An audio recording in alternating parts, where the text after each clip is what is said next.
மாண்புமிகு சட்டமன்ற பேரவை உறுப்பினர்களே வணக்கம். 2024ஆம் ஆண்டிற்கான சட்டமன்ற பேரவையின் முதல் கூட்டத்தில் எனது உரையை நிகழ்த்துவதை நான் பெரும் பேராக கருதுகிறேன். அனைவருக்கும் எனது புத்தாண்டு வாழ்த்துக்களை தெரிவித்துக் கொள்வதோடு இப்புத்தாண்டில் நமது மாநிலத்தில் மகிழ்ச்சியும் வளமும் நலமும் தழைத்தோங்க எனது மனமார்ந்த வாழ்த்துக்களை தெரிவித்துக் கொள்கிறேன். தமிழ்நாட்டின் வளர்ச்சி குறித்து இந்த அரசின் உயர்ந்த நோக்கங்களை காலத்தை வென்ற ஐயன் திருவள்ளுவரின் குறள் ஒன்றை குறிப்பிட்டு எனது உரையை தொடங்க விரும்புகின்றேன். பிணியின்மை செல்வம், விளைவின்பம் ஏமம், அணி என்ப நாட்டில் இவை 5.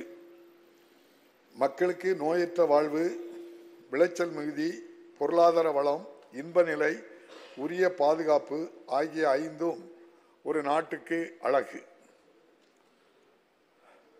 மாண்புமிகு ஆளுநர் அவர்கள் இதுவரை வாசித்து அளித்திருக்கின்றார்கள். மீதியை நான் தொடர்ந்து வாசிக்கிறேன் இந்த சட்டமன்றத்திற்கு என்பதை தெரிவித்துக் கொள்கிறேன். கடந்த 10 ஆண்டுகளில்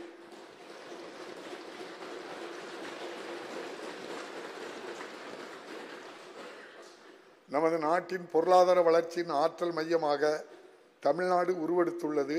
நாட்டின் நிலப்பரப்பில் 4% மக்கள் தொகையில் 6% மட்டுமே கொண்டுள்ள நமது மாநிலம் இந்தியாவின் பொருளாதாரத்தில் 9%க்கும் அதிகமான பங்கினை அளிக்கிறது. 2022-23ஆம் ஆண்டின் வளர்ச்சியின்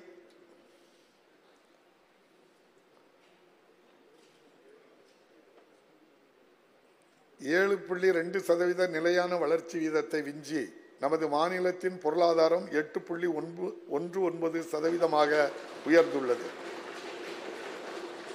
அதே வேளையில் சராசரி பணவீக்கத்தை பொறுத்தவரை 2022-23ஆம் ஆண்டில் நாட்டின் 6.65% பணவீக்கத்துடன் ஒப்பிடும்போது தமிழ்நாட்டின் பணவீக்கம் 5.97% உள்ளது. இந்திய நாட்டை விட தமிழ்நாடு வேகமாக வளர்ச்சியடைவதோடு அதே காலகட்டத்தில் பணவீக்கத்தை கட்டுப்படுத்துவதிலும் நமது மாநிலம் திறம்பட செயல்பட்டு வருவதை இது மெய்ப்பிக்கிறது.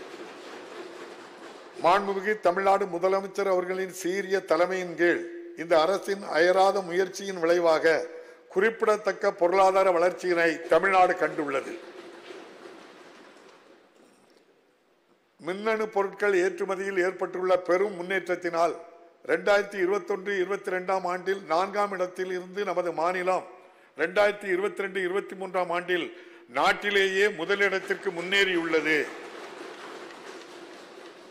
நிதி ஆயோக்கின் 2022ஆம் ஆண்டு ஏற்றுமதி தயார் நிலை குறியீட்டின்படி மகாராஷ்டிரா, கர்நாடகா மற்றும் குஜராத் ஆகிய மாநிலங்களை விஞ்சி நாட்டிலேயே முதல் மாநிலமாக தமிழ்நாடு திகழ்கிறது. 4 வலுவான பொருளாதாரம், சமூக இணக்கத்தன்மை மற்றும் மகத்தான மக்களாட்சி ஆகியவையே நமது மாநிலம் தொடர்ந்து நாட்டிலேயே அந்நிய முதலீடுகளை ஈர்க்கும் முதல் முகவரியாக திகழ்வதற்கு வழிவகுக்கின்றன. கடந்த ஜனவரி 7 மற்றும் 8ஆம் தேதிகளில் சென்னையில் வெற்றிகரமாக நடத்தப்பட்ட உலக முதலீட்டாளர்கள் மாநாடு இதற்கு ஒரு சான்றாகும். தமிழ்நாட்டின் தலை சிறந்த தொழில் சூழல் அமைப்பையும் அதன் எதிர்காலத்திற்கேற்ற வகையிலான மனித வளத்தையும் உலகிற்கு பறைசாற்றும் வகையில் இந்நிகழ்வு அமைந்துள்ளது. 30க்கும் மேற்பட்ட நாடுகளில் இருந்து புகழ்பெற்ற அறிஞர்கள், முன்னணி நிறுவனங்களின் மூத்த நிர்வாகிகள், கொள்கை வகுப்பாளர்கள் உள்ளிட்ட பலர் பங்கேற்ற இந்நிகழ்வு தமிழ்நாட்டை உலகளவில் தலைமை நிலைக்கு உயர்த்துவதற்கு உயர்ந்த தளமாக உள்ளது.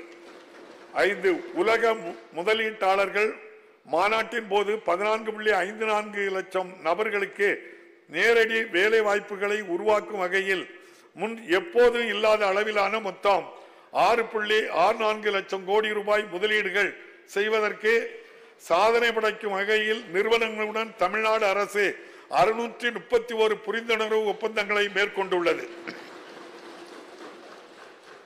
இம்முதலீடுகள் மாநிலத்தின் முன்னேற்ற பாதையை வடிவமைத்து உயர்நிலை பொருளாதார வளர்ச்சியை உறுதி செய்யும். மேலும் இந்நிகழ்வில் மாண்புமிகு முதலமைச்சர் அவர்கள் $1 டிரில்லியன் தமிழ்நாடு பொருளாதாரம் குறித்த தொலைநோக்கு ஆவணத்தை வெளியிட்டார். இந்த உயரிய இலக்கை அடைவதற்கு தேவையான அனைத்து நடவடிக்கைகளையும் நமது அரசு மேற்கொண்டு வருகிறது. தமிழ்நாட்டில் விளையாட்டை மேம்படுத்துவதற்கு இந்த அரசு இடைவிடாத முயற்சிகளை மேற்கொண்டு வருவதுடன் நம் மாநிலத்தின் நாட்டின் முன்னணி விளையாட்டு மையமாகவும் நிலை நிறுத்தியுள்ளது. சர்வதேச செஸ் ஒலிம்பியாட் மற்றும் கோலா இந்தியா இளைஞர் விளையாட்டு போட்டிகள் போன்ற மகத்தான விளையாட்டு நிகழ்வுகளை சிறப்பாக நடத்தியதன் மூலம் அந்த நோக்கம் வெற்றிகரமாக நிறைவேறியுள்ளது. 6வது கோலோ இந்தியா இளைஞர் விளையாட்டு போட்டிகள் தமிழ்நாட்டில் முதன்முறையாக ஜனவரி 16, 2024 அன்று மாண்புமிகு இந்திய பிரதமர் அவர்களால் பிரமாண்டமாக தொடங்கி வைக்கப்பட்டது. 13 நாட்கள் நடைபெற்ற இப்போட்டிகளில் 26 விளையாட்டு பிரிவுகளில் நாடு முழுவதிலும் இருந்து 5600 இளம் விளையாட்டு வீரர்கள் தேசிய அரங்கில் தங்களின் திறனை வெளிப்படுத்தினர்.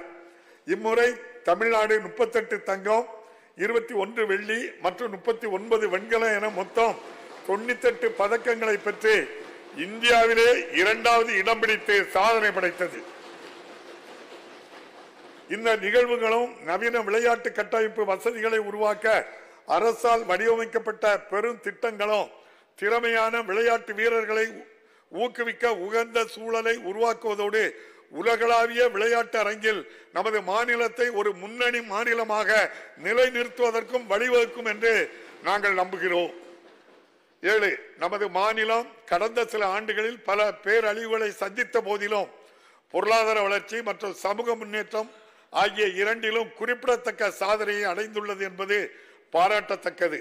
சென்னை மற்றும் அதன் சுற்றுவட்டார பகுதிகளை எதிர்கொண்ட மிக்ஜாம் புயல் மற்றும் தென் மாவட்டங்களில் வரலாறு காணாத மழையால் ஏற்பட்ட வெள்ளப்பெருக்குகளால் மாநிலம் அடுத்தடுத்து 2 பெரும் இயற்கை பேரிடர்களை சந்தித்தது.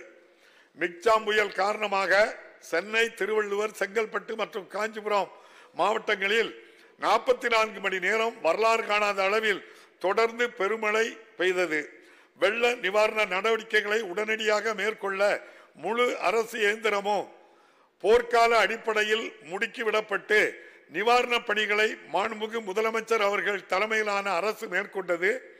திறமையான திட்டமிடல் மற்றும் செம்பரம்பாக்கம் நீர்த்தேக்கத்தின் நீர் மேலாண்மை போன்றவற்றால் மனித உழைப்புகள் மற்றும் சொத்து இழப்புகள் பெருமளவில் குறைக்கப்பட்டுள்ளன. எனினும் பலத்த மழையால் அதிக அளவில் வெள்ளம் ஏற்பட்டதால் லட்சக்கணக்கான மக்கள் தங்கள் உடைமைகள் மற்றும் வாழ்வாதாரத்தை இழக்க நேரிட்டது. அரசால் மேற்கொள்ளப்பட்ட துரித நிவாரணம் மற்றும் சீரமைப்பு பணிகளின் விளைவாக பெரும்பாலான பகுதிகள் ஒரு சில நாட்களிலேயே இயல்பு நிலைக்கு திரும்பின. மிக்ஜாம் புயலின் பாதிப்பில் இருந்து நமது மாநிலம் மீள்வதற்கு முன்னரே தென் மாவட்டங்களான திருநெல்வேலி, தூத்துக்குடி, தென்காசி மற்றும் கன்னியாகுமரி ஆகவே வரலாறு காணாத கனமழையால் ஏற்பட்ட வெள்ளப்பெருக்கால் மிகவும் பாதிக்கப்பட்டன. இப்பகுதிகளில் ஏற்பட்ட வெள்ளப்பெருக்கினால் கணிசமான அளவில் உயிரிழப்புகள் ஏற்பட்டு உடைமைகளும் சேதமடைந்தன. மக்களின் துயர் நீக்கும் பொருட்டு மாண்புமிகு முதலமைச்சர் அவர்கள் 1487 கோடி ரூபாய் செலவில் சென்னை மற்றும் அதன் சுற்றுவட்டார பகுதிகளில் பேரிடரால் பாதிக்கப்பட்ட 24.2 லட்சம் குடும்பங்களுக்கு தலா 6000 ரூபாய் ரொக்கம் உள்ளிட்ட பல நிவாரண உதவிகளை அறிவித்தார்.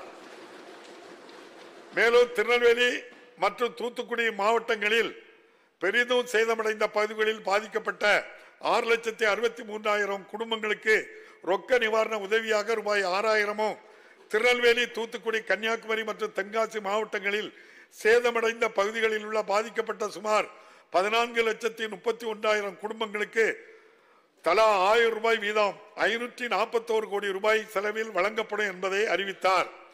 மிக்ஜாம் புயல் மற்றும் தென் மாவட்டங்களில் வரலாறு காணாத எதிர்பாரா மழை பொழிவினால் மாநிலத்தின் பொது சொத்துக்கள் மற்றும் கட்டமைப்புகளுக்கு பெருமளவில் சேதம் ஏற்பட்டுள்ளது. எனவே தற்காலிக மற்றும் நிரந்தர மறுசீரமைப்பு பணிகளுக்காக தென் மாவட்டங்களுக்கு 18,244 கோடி ரூபாயும், சென்னை மற்றும் அதனை சுற்றியுள்ள பகுதிகளுக்கு 19,692 கோடி ரூபாயும் நிதி தேவைப்படுகிறது. இப்பேரழிவின் பாதிப்புகள் குறித்து ஒன்றிய அரசிடம் வழங்கப்பட்ட 2 விரிவான அறிக்கைகளின் அடிப்படையிலும் ஒன்றிய அரசு அலுவலர் குழுவின் நேரடி ஆய்வின் அடிப்படையிலும் தேசிய பேரிடர் நிவாரண நிதியில் இருந்து உடனடியாக ஒன்றிய நிதி வழங்கும் என்று நம்புகிறோம். இயற்கை பேரிடர்களை திறம்பட கையாண்ட இந்த அரசிற்கு எனது மனமார்ந்த பாராட்டுகளை தெரிவித்துக் கொள்கிறேன். எதிர்வரும் மாதங்களில் நமது மாநிலம் அதன் பொருளாதாரமும் இந்த பாதிப்புகளில் இருந்து வலிமையுடன் மீண்டலும் என்று உறுதியாக நம்புகிறேன். இயற்கை பேரிடர்களால் ஏற்பட்ட பெரும் நிதி சுமை நிலவும் நிலையில் சரக்கு மற்றும் சேவை வரி நடைமுறைப்படுத்தப்பட்டதை தொடர்ந்து மாநிலங்களின் நிதி ஆதாரங்களை திரட்டும் திறனும் வெகுவாக பாதிக்கப்பட்டுள்ளது. மாநிலங்கள் தங்களது வரி விதிக்கும் அதிகாரங்களை விட்டுக் கொடுக்க ஒப்புக்கொண்ட போது சரக்கு மற்றும் சேவை வரி முறையின் முந்தைய காலத்திற்கு இணையான வருவாய் எட்டப்படும் வரை மாநிலங்களுக்கு போதுமான இழப்பீடு வழங்கப்படும் என்று நியாயமான எதிர்பார்ப்பு இருந்தது. ஆனால் ஒன்றிய அரசு 30/6/2022 அன்று சரக்கு மற்றும் சேவை வரி இழப்பீட்டு முறையை நிறுத்தியதின் விளைவாக ஒவ்வொரு ஆண்டும் அரசுக்கு ஏறத்தாழ 20,000 கோடி ரூபாய் பற்றாக்குறை ஏற்பட்டுள்ளது. எனவே இந்த சரக்கு மற்றும் சேவை வரி இழப்பீட்டு முறையை ஒன்றிய அரசு தொடர்ந்திட வேண்டும் என்று வலியுறுத்தப்பட்டுள்ளது. இந்நிதி நெருக்கடிக்கு இடையே சென்னை மெட்ரோ ரயில் 2ஆம் கட்ட திட்ட பணிகளுக்கு தனது பங்களிப்பை வழங்குவதாக உறுதியளித்திருந்த ஒன்றிய அரசு தனது வாக்குறுதியை நிறைவேற்றவில்லை. இத்திட்டத்தில் ஒன்றிய அரசும் நமது அரசும் 50-50 என்ற விகிதத்தில் சம பங்களிப்பு இருக்கும் என்ற அடிப்படையில் 63,246 கோடி ரூபாய் மதிப்பீட்டில் ஒப்புதல் அளிக்கப்பட்டது. இத்திட்டம் 21-22 ஆண்டின் ஒன்றிய வரவு செலவு திட்ட உரையில் ஒன்றிய நிதி அமைச்சரால் அறிவிக்கப்பட்டு மாண்புமிகு ஒன்றிய உள்துறை அமைச்சரால் தொடங்கி வைக்கப்பட்டது. ஆனால் 17/8/2021 அன்று திட்ட முதலீட்டு வாரியம் PIP ஒப்புதல் அளித்தும் இத்திட்டத்திற்கு ஒன்றிய அரசால் ஒப்புதல் அளிக்கப்படவில்லை. சென்னை மெட்ரோ ரயில் திட்டத்தின் 2ஆம் கட்டத்தின் கருத்துரு நிலுவையில் வைக்கப்பட்டுள்ள நிலையில் இதே காலகட்டங்களில் பிற மாநில திட்டங்களுக்கு ஒன்றிய அரசு நிதி உதவி வழங்க ஒப்புதல் அளித்துள்ளது. மேலும் வருத்தத்தை நமக்கு அளிக்கின்றது. இந்த நியாயமற்ற அணுகுமுறையின் விளைவாக 2ஆம் கட்டத்திற்கான முழு செலவினமும் மாநில அரசால் அதன் வரவு செலவு திட்ட நிதியில் இருந்து மேற்கொள்ளப்படுகிறது. இதனால் மாநில நிதி நிலையில் கடுமையான நெருக்கடி ஏற்படுகிறது. எனவே ஒன்றிய அரசு இத்திட்டத்திற்கான ஒப்புதலை விரைவில் அளிக்குமாறு வலியுறுத்துகிறோம். இத்தகைய சவால்களுக்கு இடையேயும் மக்களின் குறைகளை உடனுக்குடன் களைந்திடும் திறன்மிகு நிர்வாகத்தை வழங்கிட இந்த அரசு உறுதியாக உள்ளது. முதல்வரின் முகவரி என்ற துறையின் கீழ் இதுவரை மொத்தம் 20,31,000 மனுக்கள் பெறப்பட்டு தகுதிகளின் அடிப்படையில் 19,69,000 மனுக்களுக்கு வெற்றிகரமாக தீர்வுகள் காணப்பட்டுள்ளன. அரசு நிர்வாகத்தையும் பொதுமக்களையும் மேலும் இணைக்கும் பொருட்டு இந்த அரசு மக்களுடன் முதல்வர் என்ற மற்றொரு முன்னோடி திட்டத்தினை தொடங்கியுள்ளது. இத்திட்டத்தின் பெயருக்கேற்ப தமிழ்நாட்டு மக்களின் வாழ்வின் ஒவ்வொரு நிலையிலும் மாண்புமிகு முதலமைச்சர் அவர்கள் தொடர்ந்து உடன் பயணிப்பார் என்ற நம்பிக்கையை இந்த முன்னோடி திட்டம் விதைத்துள்ளது. இத்திட்டத்தின் முதற்கட்டத்தில் மாண்புமிகு முதலமைச்சர் அவர்களின் நேரடி கண்காணிப்பில் அனைத்து மாவட்டங்களில் உள்ள நகர்ப்புற உள்ளாட்சி அமைப்புகள் மற்றும் புறநகரை சுற்றியுள்ள பெரிய அர்பன் ஊராட்சிகளில் 30 நாட்களுக்குள் சேவைகளை வழங்கி மனுக்கள் மீது தேவையான நடவடிக்கைகளை மேற்கொள்ள 2058 முகாம்கள் நடத்தப்பட்டுள்ளன. பொதுமக்களோடு நேரடி தொடர்பில் உள்ள 13 அரசு துறைகள் வழங்கும் சேவைகள் மீது இந்த முகாம்கள் கவனம் செலுத்துகின்றன. இதுவரை பெறப்பட்ட 2,67,000 மனுக்களில் 2,40,000 மனுக்களுக்கு மன நிறைவுடன் தீர்வு காணப்பட்டுள்ளது. சட்டம் ஒழுங்கு பராமரிப்பு மற்றும் மத நல்லிணக்கம் ஆகியவற்றுக்கு மாநில அரசு முன்னுரிமை வழங்குவதனால் வெளிநாட்டு முதலீட்டாளர்கள் மற்றும் வர்த்தக நிறுவனங்களால் தமிழ்நாடு அமைதியான மாநிலமாக கருதப்படுகிறது. இது அண்மையில் நடந்து முடிந்த உலக முதலீட்டாளர்கள் மாநாட்டில் பிரதிபலிக்கப்பட்டுள்ளது. குற்றச் செயல்களை தடுப்பதில் இந்த அரசு சமரசமற்ற அணுகுமுறையை கடைபிடித்து வருகிறது. மேலும் சமுதாய கண்காணிப்பு, நவீன தொழில்நுட்பத்தை பயன்படுத்தி கண்காணிப்பு மற்றும் குற்றச் செயல்களில் ஈடுபடுவோர் மீது கடுமையான நடவடிக்கை எடுத்தல், சட்டம் ஒழுங்கை நிலைநிறுத்திட தேவையான அனைத்து நடவடிக்கைகளையும் அரசு எடுத்து வருகிறது. அனைவரையும் உள்ளடக்கிய வளர்ச்சி, சமூக நீதி மற்றும் சமத்துவம் ஆகிய கொள்கைகளின் அடிப்படையிலான திராவிட மாடல் ஆட்சி முறையை பின்பற்றுவதில் இந்த அரசு உறுதியாக உள்ளது. பெண்களின் முழுமையான ஆற்றலையும் திறமைகளையும் செம்மையாக பயன்படுத்தும் போது மட்டுமே சமூகத்தில் உண்மையான முன்னேற்றம் சாத்தியமாகும் என்று இந்த அரசு உறுதியாக நம்புகிறது. இந்த நோக்கத்துடன் இந்த அரசு தனது முதன்மை திட்டமான கலைஞர் மகளிர் உரிமை திட்டத்தை தொடங்கி 1,15,00,000 மேற்பட்ட பெண்களுக்கு நேரடியாக அவர்களின் வங்கி கணக்கில் மாதந்தோறும் 1000 ரூபாய் உரிமை தொகை வழங்கி தனது தேர்தல் வாக்குறுதியை நிறைவேற்றி காட்டியுள்ளது. தமிழ்நாட்டின் பெரும் தலைவர்களுக்கு புகழ் சேர்க்கும் வகையில் பேரறிஞர் அண்ணா அவர்களின் பிறந்த நாள் மற்றும் முத்தமிழறிஞர் கலைஞர் அவர்களின் 100ஆண்டு விழாவை குறிக்கும் வகையில் 2023ஆம் ஆண்டு செப்டம்பர் 15 நாளன்று இத்திட்டம் தொடங்கப்பட்டது. பெண்களின் முன்னேற்றத்திற்கு வித்திட்ட பெருந்தலைவர்களின் அயராத முயற்சிகளை தொடர்ந்திடும் வகையில் உருவாக்கப்பட்ட இத்திட்டம் மாநிலத்தில் பெண்களின் சமூக பொருளாதார மேம்பாட்டிற்கு பெருமளவில் ஊக்கமளிக்கும். பெண்களின் முன்னேற்றத்திற்கு கல்வி முக்கியம் என்பதை நன்கு உணர்ந்துள்ள இந்த அரசு உயர்கல்வியில் மாணவியர் சேர்க்கையை உயர்த்த தேவையான அனைத்து நடவடிக்கைகளையும் எடுத்து வருகிறது. இந்த இலக்கினை நோக்கி அரசு பள்ளிகளில் 6 முதல் 12 வகுப்பு வரை பயின்று பின்னர் உயர்கல்வி பயிலும் அனைத்து மாணவிகளுக்கும் மாதந்தோறும் ரூபாய் 1000 வழங்கிடும் வகையில் மூவலூர் ராமாமிர்த அம்மையார் நினைவு பெண் திட்டம், புதுமை பெண் திட்டம் அறிமுகப்படுத்தப்பட்டுள்ளது. நடப்பு கல்வியாண்டில் இத்திட்டத்தின் கீழ் மாதந்தோறும் 2,73,000 மாணவிகள் பயனடைகின்றனர். இம்முயற்சியின் விளைவாக நடப்பு கல்வியாண்டில் அரசு பள்ளிகளில் பயின்று வரும் கல்லூரிகளில் சேரும் மாணவியரின் எண்ணிக்கை 34% அதிகரித்துள்ளது என்பதை மகிழ்ச்சியுடன் தெரிவித்துக் கொள்கின்றேன். சாதாரண நகர பேருந்துகளில் பெண்கள் கட்டணமின்றி பயணிக்கும் மிகவும் சிறப்பு வாய்ந்த விடியல் பயண திட்டத்தை செயல்படுத்துவதில் இந்த அரசு நமது நாட்டிற்கே முன்னோடியாக திகழ்கிறது. இதன் விளைவாக பேருந்து பயணங்களில் பெண்களின் பங்கு 40%இருந்து 65% உயர்ந்து பெண்கள் எளிதாக பயணம் செய்யவும் முன்னேறிடவும் வழி பிறந்துள்ளது. 1989ஆம் ஆண்டில் தருமபுரி மாவட்டத்தில் முத்தமிழறிஞர் கலைஞர் அவர்களால் முன்னெடுக்கப்பட்ட சுய உதவி குழு திட்டம் இன்று நாடு முழுவதும் பெரும் இயக்கமாக தலைத்துள்ளது.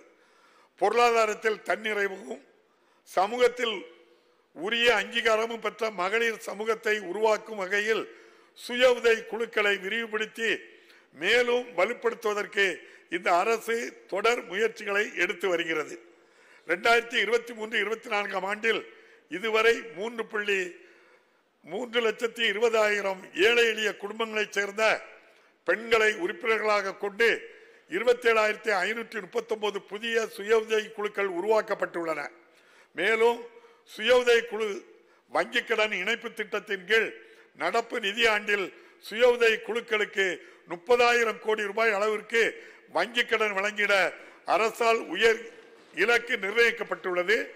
இதுவரை சுய உதவி குழுக்களுக்கு 24,926 கோடி ரூபாய் வழங்கப்பட்டுள்ளது. இந்த இலக்கு முழுமையாக எய்தப்படும் என்று நாங்கள் நம்புகிறோம். நமது அரசால் செயல்படுத்தப்படும் இத்தகைய நலத்திட்டங்களால் தான் தமிழ்நாடு நம் நாட்டிற்கே முன்மாதிரியாக திகழ்கிறது. இன்று உலக அளவில் கொண்டாடப்படும் மதிய உணவு திட்டம் ஒரு 100 ஆண்டுக்கு முன்னர் சென்னை மாநகராட்சியால் முதல் மேற்கொள்ளப்பட்ட ஒரு முயற்சியாகும். 1962ஆம் ஆண்டில் தொலைநோக்கு பார்வை கொண்ட முன்னாள் முதல்வர் பெருந்தலைவர் காமராஜர் அவர்களால் மாநிலத்தின் அனைத்து மாவட்டங்களிலும் இத்திட்டம் அறிமுகப்படுத்தப்பட்டது. அதனைத் தொடர்ந்து 1982 புரட்சி தலைவர் எம்ஜிஆர் அவர்களால் சத்துணவு திட்டமாக மாற்றப்பட்டு 1989 ஆண்டு மதிய உணவில் முட்டையை அறிமுகப்படுத்திய முன்னாள் முதல்வர் முத்தமிழறிஞர் கலைஞர் அவர்களால் மேலும் மேம்படுத்தப்பட்டது. நாட்டிலேயே பல முன்னோடி நலத்திட்டங்களை செயல்படுத்தி வரும் நம் மாநிலத்தின் மாபெரும் மரபின் தொடர்ச்சியாக இந்த அரசின் முன்னோடி திட்டமான முதலமைச்சரின் காலை சிற்றுண்டி உணவு திட்டத்தை தொடங்கி மாண்புமிகு முதலமைச்சர் அவர்கள் தமிழ்நாட்டின் பெயரை இந்திய வரலாற்றில் மீண்டும் ஒரு முறை பொறித்துள்ளார். இந்திய திருநாட்டிற்கே முன்மாதிரியாக வழங்கும் இத்திட்டத்தை தெலுங்கானா மாநிலம் தற்போது பின்பற்ற தொடங்கியுள்ளது. முதல் 6 மாத காலத்திற்கு 1543 பள்ளிகளில் நடத்தப்பட்ட முதற்கட்ட சோதனைக்கு பிறகு இத்திட்டம் மாநிலத்தில் உள்ள 30,992 அரசு தொடக்க பள்ளிகளில் பயிலும் 16,85,000 மாணவர்கள் பயனடையும் வகையில் விரிவுபடுத்தப்பட்டுள்ளது. 1 முதல் 5ஆம் வகுப்பு வரையிலான லட்சக்கணக்கான மாணவர்களுக்கு காலையில் தேர்ந்தெடுக்கப்பட்ட சத்தான உணவை இத்திட்டம் வழங்குகிறது. இதன் மூலம் அவர்களது ஊட்டச்சத்து உயர்வது மட்டுமன்றி மாணவர்களின் வருகை பதிவும் கற்றல் விளைவுகளும் மேம்பட்டுள்ளன. மேலும் லட்சக்கணக்கான உழைக்கும் பெண்கள் மற்றும் தாய்மார்களின் சுமைகளை இந்த அரசு பகிர்ந்து கொள்வதால் இத்திட்டம் பெண்களின் சமூக மேம்பாட்டிற்கும் வழிவகுத்துள்ளது. தந்தை பெரியாரின் லட்சியங்களை பின்பற்றி அனைத்து குடிமக்களின் கண்ணியத்தையும், குறிப்பாக விளிம்பு நிலை மக்களின் கண்ணியத்தையும் காத்திட இந்த அரசு உறுதி பூண்டுள்ளது.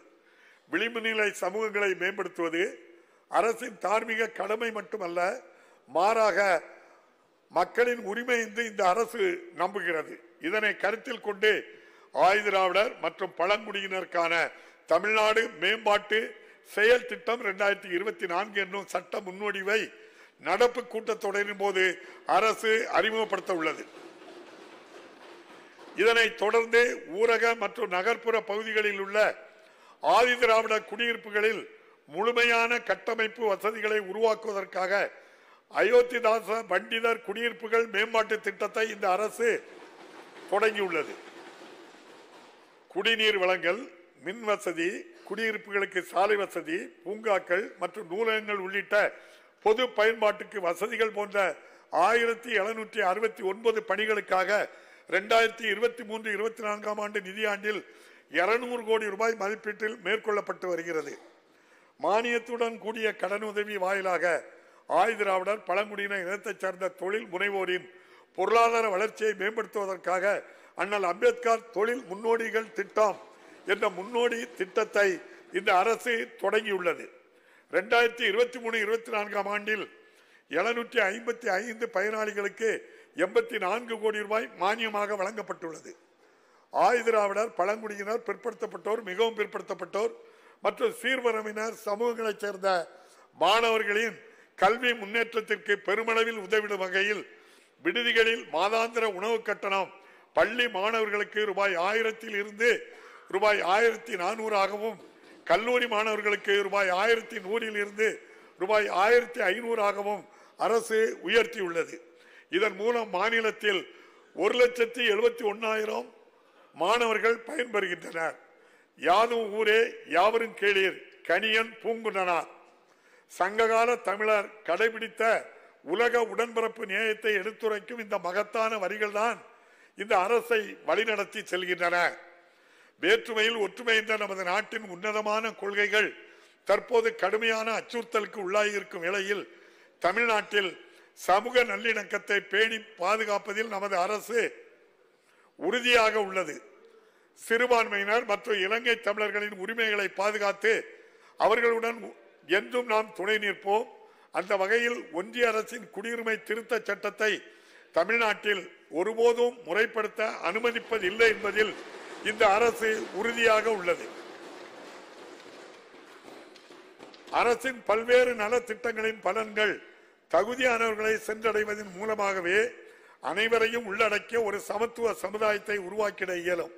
இந்த அடிப்படையில் தான் 2021 ஆண்டில் நடைபெற்றிருக்க வேண்டிய தேசிய 10 ஆண்டு மக்கள் தொகை கணக்கெடுப்பு அடுத்து மேற்கொள்ளப்படும் போது சாதி வாரியான மக்கள் தொகை கணக்கெடுப்பையும் ஒருங்கிணைத்து நடத்திடுமாறு மாண்புமிகு பிரதமர் அவர்களை மாண்புமிகு முதலமைச்சர் அவர்கள் வலியுறுத்தியுள்ளார்கள். நம்பகத்தன்மை வாய்ந்த புள்ளி விவரங்களின் அடிப்படையில் தான் ஆராய்ந்து உரிய கொள்கை முடிவுகளை எடுத்திட இந்த முயற்சி பெரும் உதவியாக இருக்கும் என்பதால் இக்கோரிக்கை ஒன்றிய அரசால் ஏற்கப்படும் என்று இந்த அரசு நம்புகிறது.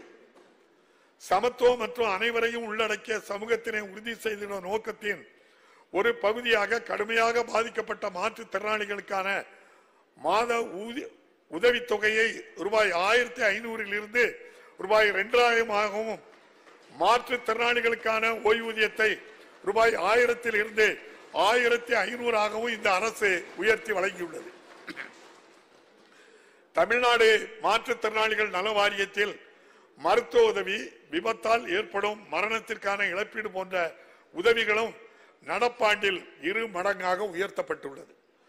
இத்தகைய முயற்சிகள் மூலம் 10,11,000 மாற்றுத்திறனாளிகளுக்கு தேவையான வசதிகள் வழங்கப்படும். குறைந்த வருவாய் ஈட்டுவோர், தங்களின் வாழ்வாதாரத்தை மேம்படுத்த இயலாத நபர்கள், குறிப்பாக முதியோர்கள், ஆதரவற்ற விதவைகள், கணவனால் கைவிடப்பட்ட பெண்கள் போன்றவர்களின் நலன் காக்க இந்த அரசு பல்வேறு சமூக பாதுகாப்பு ஓய்வூதிய திட்டங்களை செயல்படுத்தி வருகிறது. இவர்களுக்கான மாத ஓய்வூதியத்தை 2023 ஆண்டில் ரூபாய் 1000 இருந்து ரூபாய் 1200 உயர்த்தப்பட்டுள்ளது. இதனால் 845 கோடி ரூபாய் கூடுதலாக இந்த அரசுக்கு செலவினம் ஏற்பட்டுள்ளது. மேலும் நிலுவையில் இருந்த அனைத்து விண்ணப்பங்களும் தீர்வு காணப்பட்டதன் பயனாக 74,073 தகுதியுடைய பயனாளிகள் புதிதாக சமூக பாதுகாப்பு திட்டத்தில் சேர்ந்துள்ளனர். விவசாயிகள் நலன் மற்றும் வேளாண் வளர்ச்சி மேம்பட பல முன்னோடி திட்டங்களை இந்த அரசு நடைமுறைப்படுத்தி வருகிறது. 76 கோடி ரூபாய் செலவில் குறுவை சிறப்பு தொகுப்பு திட்டத்தை செயல்படுத்தியதன் விளைவாக நடப்பாண்டில் குறுவை சாகுபடி பரப்பு முன் எப்போதும் இல்லாத அளவில் 5,59,000 ஏக்கராக உயர்ந்துள்ளது. முழுமையான வேளாண் வளர்ச்சி எதிர தேவையான கட்டமைப்புகளை ஏற்படுத்திட இந்த ஆண்டில் 190 கோடி ரூபாய் செலவில் 2504 கிராம ஊராட்சிகளில் கலைஞரின் அனைத்து கிராமம் ஒருங்கிணைந்த வேளாண் வளர்ச்சி திட்ட பணிகள் செயல்படுத்தப்பட்டு வருகின்றன. சாகுபடி செலவை குறைத்து விவசாயிகளின் வருவாயை உயர்த்தும் முயற்சியாக 2023-24 ஆண்டில் மேலும் 50,000 புதிய வேளாண் மின் இணைப்புகள் இந்த அரசால் அறிவிக்கப்பட்டுள்ளது. இதன் விளைவாக 2021 ஆண்டிலிருந்து இதுவரை மொத்தமாக 2 லட்சம் புதிய வேளாண் மின் இணைப்புகள் வழங்கப்பட்டுள்ளன. மாநிலத்தில் உள்ள விவசாயிகள் மற்றும் பால் உற்பத்தியாளர்களின் வருவாயை உயர்த்தும் நோக்கத்துடன் விவசாயிகளால் வழங்கப்படும் பசும்பால் மற்றும் எருமைப்பால் லிட்டர் ஒன்றுக்கு 3 ரூபாய் ஊக்கத்தொகையாக இந்த அரசு அறிவித்துள்ளது. குறுகிய காலத்திலேயே பால் கொள்முதல் விலையை 6 ரூபாய் உயர்த்தியுள்ளது. வரலாற்றிலேயே இதுதான் முதல் முறை ஆகும். அரசின் இந்த முயற்சிகள் நுகர்வோரின் நலன்களை எவ்விதத்திலும் பாதிக்காமல் மாநிலத்தில் உள்ள 3,87,000 மேற்பட்ட பால் உற்பத்தியாளர்களுக்கு பயனளித்துள்ளன. மாநிலங்களுக்கு இடையேயான நதிநீர் பங்கீட்டு பிரச்சனையில் தமிழ்நாட்டின் உரிமைகளை நிலைநாட்டிட இந்த அரசு உறுதியாக உள்ளது. இப்பிரச்சனைகளில் நமது அரசு நமது மாநில விவசாயிகளினுடைய நலன்களை பாதுகாத்திட தேவையான அனைத்து நடவடிக்கைகளையும் இந்த அரசு மேற்கொள்ளும்.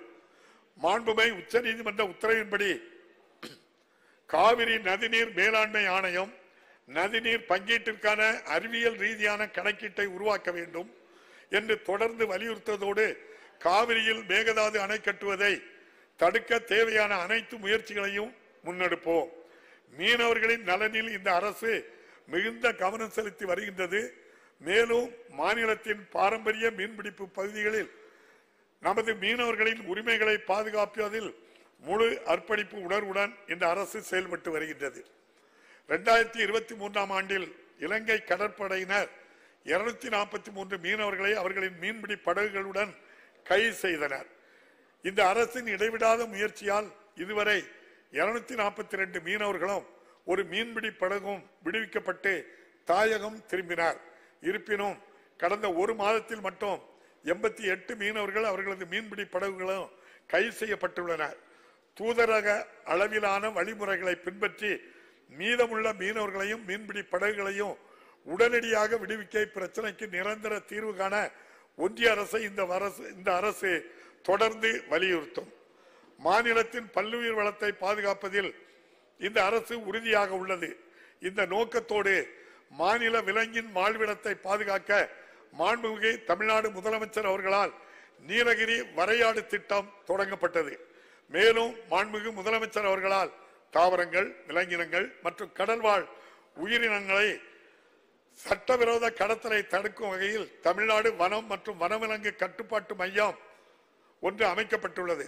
இத்தகைய அமைப்பு ஒன்று ஏற்பட்டுள்ளது நமது மாநிலத்தின் வனவியல் பாதுகாப்பு வரலாற்றில் ஒரு புதிய மைல்கல் ஆகும். மீண்டும் மஞ்சப்பை தமிழ்நாடு பசுமை காலநிலை நிறுவனம் மற்றும் சுற்றுச்சூழல் வீராங்கனைகள் ஆகிய நமது அரசின் 3 முன்னோடி முயற்சிகளும் ஒன்றிய சுற்றுச்சூழல் காலநிலை மாற்றம் மற்றும் வன அமைச்சகத்தால் சிறப்பான நடைமுறைகளாக அங்கீகரிக்கப்பட்டு அண்மையில் துபாயில் நடைபெற்ற சர்வதேச மாநாட்டில் COP28 காட்சிப்படுத்தப்பட்டு உலக அளவிலான அங்கீகாரத்தை பெற்றுள்ளன.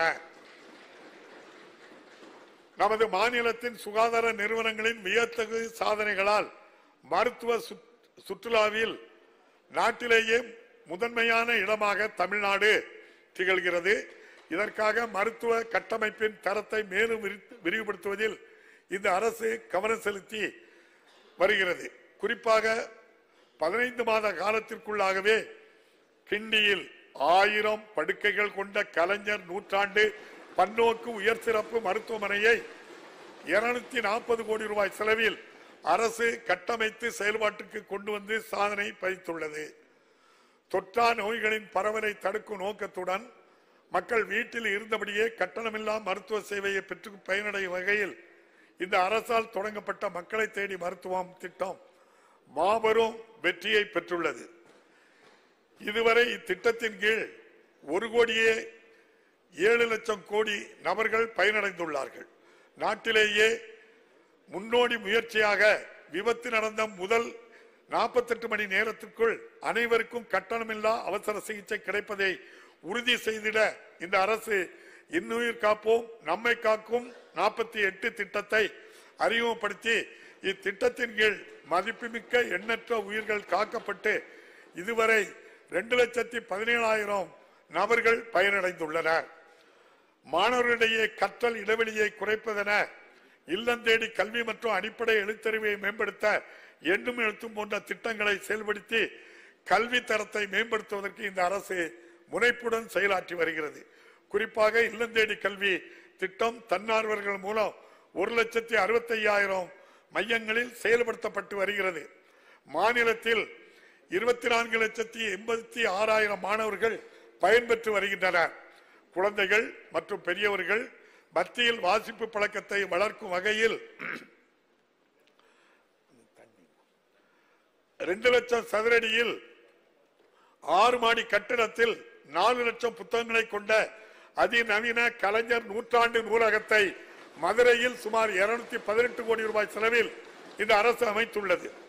கலைக்கூடம், பல்நோக்கு அரங்கம், குழந்தைகளுக்கான சிறப்பு அரங்கம், மாநாட்டு கூடம் என அனைத்து நவீன வசதிகளுடன் செயல்படும் இந்நூலகம் தென் மாவட்ட மக்களுக்கு பெரும் பயனளித்து வருகிறது.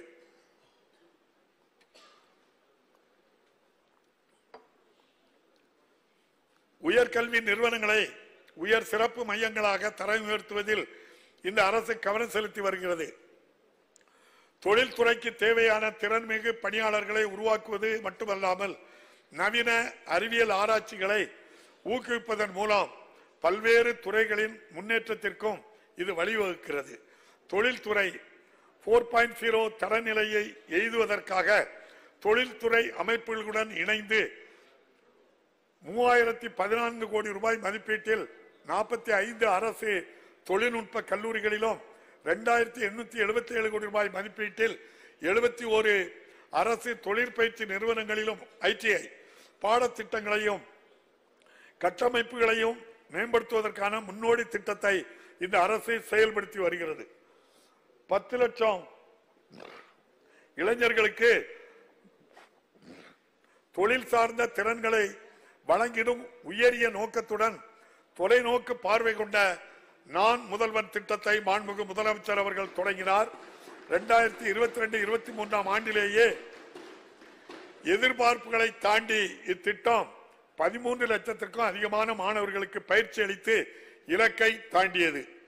2023-24 ஆண்டில் இத்திட்டம் தொழில் பயிற்சி நிறுவனங்களுக்கும் பல்வகை தொழில்நுட்ப கல்லூரிகளுக்கும் விரிவுபடுத்தப்பட்டு மாநிலம் முழுவதும் 14 லட்சம் மாணவர்களுக்கு பயனளிக்கும் வகையில் செயல்படுத்தப்படுகிறது.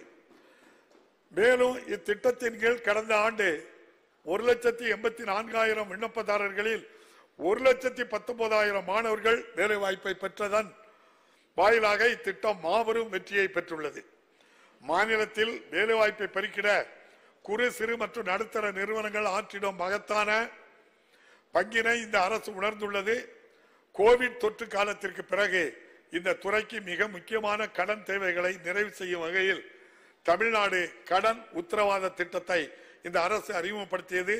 இதன் விளைவாக குறு சிறு மற்றும் நடுத்தர தொழில் நிறுவனங்களுக்கு இதுவரை 4,679 கோடி ரூபாய் மொத்த கடன்கள் வழங்கப்பட்டுள்ளன. இது முந்தைய ஆண்டை ஒப்பிடும்போது 203% அதிகமாகும். புத்தொழில்களையும் புத்தாக சுற்றுச்சூழல் அமைப்பையும் வளர்ப்பதற்காக எடுக்கப்பட்ட இந்த அரசின் அயராத முயற்சிகளை அங்கீகரிக்கும் வகையில் ஸ்டார்ட் அப் இந்தியா 2022 தரவரிசையில் நம் மாநிலம் சிறந்த செயலாற்று மாநிலமாக தேர்ந்தெடுக்கப்பட்டுள்ளது. இதற்கு முன்னதாக 2018 ஆண்டில் நம் மாநிலம் கடைசி இடத்தில் வகைப்படுத்தப்பட்டிருந்த நிலையில் இந்த சாதனை நம் மாநிலத்தின் செயல்திறனில் ஒரு மாபெரும் முன்னேற்றத்தை காட்டுகிறது. இது தமிழ்நாடு புத்தொழில் ஆதார நிதி, வளர்ந்து வரும் துறைக்கான ஆதார நிதி, ஆதி திராவிடர் மற்றும் பழங்குடியினர் புத்தொழில் நிதி மற்றும் தமிழ்நாடு புத்தொழில் மற்றும் புத்தாக்க கொள்கை உள்ளிட்ட இந்த அரசின் முன் முயற்சிகளுக்கு கிடைத்த அங்கீகாரம் எனலாம். பல்வேறு துறைகளில் பணியாற்றும் அமைப்பு சாரா தொழிலாளர்களின் நலன் மற்றும் மேம்பாட்டிற்காக பல முயற்சிகளை அரசு எடுத்துள்ளது. குறிப்பாக தமிழ்நாடு இணையவழி தற்சார்பு GIG ஒர்க்கர்ஸ் தொழிலாளர்கள் நல வாரியத்தை தொடங்கியுள்ளது. உணவு விநியோகம், வாடகை பயணம் போன்ற இணையவழி அடிப்படையிலான ஒருங்கிணைப்பு தங்கள் மூலமாக பணியாற்றும் 1 லட்சத்திற்கும் அதிகமான அமைப்பு சாரா தொழிலாளர்களின் நலனை இந்த வாரியம் பாதுகாக்கும். தமிழ்நாட்டின் அனைத்து பகுதிகளுக்கும் பரவலாக வளர்ந்தால்தான் மாநிலத்தின் வளர்ச்சி நிலைத்தக்கதாக இருக்கும் என்று அரசு நம்புகிறது. எனவே ஊரக பகுதிகளில் தரமான கட்டமைப்பை வசதிகளை உருவாக்குவதற்கு அனைத்து கிராம அண்ணாமலர்ச்சி திட்டம் 2 மாநிலம் முழுவதும் செயல்படுத்தப்பட்டு வருகிறது. 2023-24 ஆண்டில் இதன் கீழ் 2504 கிராம ஊராட்சிகளில் 1149 கோடி ரூபாய் மதிப்பீட்டில் பல்வேறு பணிகள் மேற்கொள்ளப்பட்டு வருகின்றன. மாநிலத்தின் ஊரக பகுதிகளில் உள்ள அனைத்து வீடுகளுக்கு பாதுகாக்கப்பட்ட குடிநீர் இணைப்புக்கான வழங்குவதற்காக ஜல்ஜீவன் திட்டத்தின் கீழ் 18,228 கோடி ரூபாய் செலவில் ஒருங்கிணைந்த குடிநீர் வழங்கல் திட்டங்களுக்கு அரசு ஒப்புதல் அளித்துள்ளது. பல்வேறு நிலைகளில் செயல்படுத்தப்பட்டு வரும் இப்பணிகளின் கீழ் இதுவரை ஊரக பகுதிகளில் 1 கோடிக்கும் அதிகமான வீடுகளுக்கு இணைப்புகள் வழங்கப்பட்டுள்ளன. ஊரக பகுதிகளில் சாலை இணைப்புகளுக்கு சிறப்பு முக்கியத்துவம் அளித்து ஊராட்சி ஒன்றியங்கள் மற்றும் கிராம ஊராட்சிகள் சாலைகளை மேம்படுத்திட முதல்வரின் கிராம சாலைகளை மேம்பாட்டு திட்டத்தை அரசு அறிமுகப்படுத்தியுள்ளது. இந்த அரசின் தொடர் முயற்சியால் 2021-22 ஆண்டு முதல் மொத்தம் 6,742 கோடி ரூபாய் செலவில் 11,655 கிலோமீட்டர் நீளமுள்ள கிராமப்புற சாலைகளை மேம்படுத்தப்பட்டு வருகின்றன. மேலும் முக்கியமான பெரிய ஊராட்சி சாலைகளை இதர மாவட்ட சாலைகளுக்கு இணையாக கொண்டு வர 2,787 கிலோமீட்டர் நீள சாலைகளை 3,056 கோடி ரூபாய் செலவில் மேம்படுத்தும் பணிகளை அரசு மேற்கொண்டுள்ளது. மாநில நெடுஞ்சாலைகள் மற்றும் இதர முக்கிய சாலைகள் மேம்படுத்துவதற்காக நடப்பாண்டில் விரிவான சாலை கட்டமைப்பு மேம்பாட்டு திட்டத்தின் கீழ் 3059 கிலோமீட்டர் நீள சாலை மேம்பாட்டு பணிகளை 4861 கோடி ரூபாய் செலவிலும் 187 பாலங்கள் கட்டுமான பணிகளை 553 கோடி ரூபாய் செலவிலும் இந்த அரசு மேற்கொண்டு வருகிறது. பெருகி வரும் மக்கள் தொகை மற்ற நகர்ப்புற மக்களின் அதிகரித்து வரும் எதிர்பார்ப்புக்கு ஏற்ப உள்ளாட்சி அமைப்புகள் அளித்திடும் சேவைகளின் தரத்தை தொடர்ந்து விரிவுபடுத்தி மேம்படுத்துவது இந்த அரசின் முக்கிய கடமையாகும். 2021 ஆண்டு முதல் 1,45,00,000 பயனாளிகளுக்கு 21,156 கோடி ரூபாய் செலவில் 261 குடிநீர் வழங்கல் திட்டங்களை அரசு அனுமதித்துள்ளது. மேலும் 13 நகராட்சிகள் 12 நகராட்சிகளுக்கான 47 பாதாள சாக்கடை திட்டங்களுக்காக 71,67,000 பயனாளிகள் பயன்பெறும் வகையில் 10,314 கோடி ரூபாய் மதிப்பீட்டில் ஒப்புதல் அளிக்கப்பட்டுள்ளது. சாலைகளின் தரத்தை உயர்த்தவும் மேம்படுத்தவும் நகர்ப்புற சாலை மேம்பாட்டு திட்டத்தின் கீழ் அனைத்து நகர்ப்புற உள்ளாட்சி அமைப்புகளிலும் 19,766 சாலை பணிகளுக்காக 1,564 கோடி ரூபாய் மதிப்பீட்டில் ஒப்புதல் அளிக்கப்பட்டுள்ளன. மாநிலத்தில் உள்ள பல்வேறு திருக்கோயில்களில் சொத்துக்கள் மற்றும் நிலங்களை பாதுகாப்பதில் இந்த அரசு உறுதியாக உள்ளது. இதுவரை கோயில்கள் மற்றும் அறநிலையங்களுக்கு சொந்தமான 5,579 கோடி ரூபாய் மதிப்புள்ள 6,071 ஏக்கர் நிலங்களை இந்த அரசு ஆக்கிரமிப்பில் இருந்து மீட்டுள்ளது. மேலும் இந்த அரசு பொறுப்பேற்றதிலிருந்து மொத்தம் 1,290 கோயில்களில் திருப்பணிகள் மேற்கொள்ளப்பட்டு குடமுழுக்குகள் செய்யப்பட்டுள்ளன. 1000 ஆண்டுகள் பழமை வாய்ந்த கோயில்களை பழமை மாறாமல் புதுப்பித்து பாதுகாப்பதற்கான பணிகளை 294 கோடி ரூபாய் செலவில் மேற்கொள்ளப்பட்டு வருகின்றன. தமிழ் என்பது மொழி மட்டுமல்ல, நம்மை ஒன்றிணைத்து நமது வாழ்வை செம்மைப்படுத்தும் உயிர் நாடி. நமது பழமையின் பெருமை, தற்காலத்தின் சிறப்பு மற்றும் எதிர்கால வளத்தின் ஊற்றாகும். உலக தமிழர்களுக்கும் தாய் தமிழகத்திற்கும் இடையேயான தொப்புள் கொடி உறவை பேணி பாதுகாக்க அனைத்து முயற்சிகளையும் இந்த அரசு தொடர்ந்து மேற்கொண்டு வருகிறது. அயலக தமிழ் இளைஞர்களுக்கு முழு நிதி உதவியுடன் கூடிய பண்பாட்டு சுற்றுலா அனுபவத்தை வழங்குவதற்காக இந்த அரசு அண்மையில் வேர்களை தேடி திட்டத்தை அறிமுகப்படுத்தியுள்ளது. தமிழ்நாட்டின் வளமான வரலாறு, பண்பாடு மற்றும் கட்டடக்கலை ஆகியவற்றின் பல்வேறு அம்சங்களை அவர்களுக்கு அறிமுகப்படுத்துவதன் மூலம் உலக நாடுகளில் தமிழ்நாட்டின் பண்பாட்டு தூதர்களாக மாற்றுவதை இந்த திட்டம் நோக்கமாக கொண்டுள்ளது. இந்த அரசு பதவியேற்றது முதல் மக்களுக்கு அளித்த வாக்குறுதிகளை நிறைவேற்றி வருவது மட்டுமின்றி அவர்களின் எதிர்பார்ப்புகளையும் தாண்டி அவர்களது தேவைகளையும் நிறைவு செய்துள்ளோம். இந்த குறுகிய காலத்தில் நாங்கள் நிறைவேற்றிய சாதனைகள் மற்றும் நாங்கள் ஒன்றாக அடைந்த முன்னேற்றம் குறித்து இன்று இந்த மக்கள் மன்றத்தில் முன் பெருமிதத்தோடு நிற்கிறோம். தமிழ்நாட்டு மக்களின் நல்வாழ்வு மற்றும் செழுமைக்காக நாங்கள் அர்ப்பணிப்புடன் செயல்பட்டு வருவதோடு மகத்தான தமிழ் கனவை நனவாக்க உறுதியாக உள்ளோம். இந்த அரசின் மீது நம்பிக்கை வைத்துள்ள தமிழ்நாட்டு மக்களுக்கு நான் நன்றி தெரிவித்துக் கொள்வதோடு சமூக நீதி, மத நல்லிணக்கம், பகுத்தறிவு சிந்தனை மற்றும் மக்களாட்சியின் மாண்புகள் போன்றவற்றை நாட்டிற்கே வழிகாட்டியாக தமிழ்நாடு தொடர்ந்து திகழும் வகையில் இந்த நம்பிக்கை வரும் காலங்களிலும் நிலைக்கும் என நம்புகிறேன். மீண்டும் ஒருமுறை அனைவருக்கும் இனிய புத்தாண்டு வாழ்த்துக்களை தெரிவித்துக் கொண்டு மகாகவி பாரதியாரின் காலத்தை வென்ற கவிதை வரிகளுடன் எனது உரையை நிறைவு செய்கிறேன். வாழிய செந்தமிழ், வாழிய நற்றமிழர், வாழிய பாரத மணித்திருநாடு.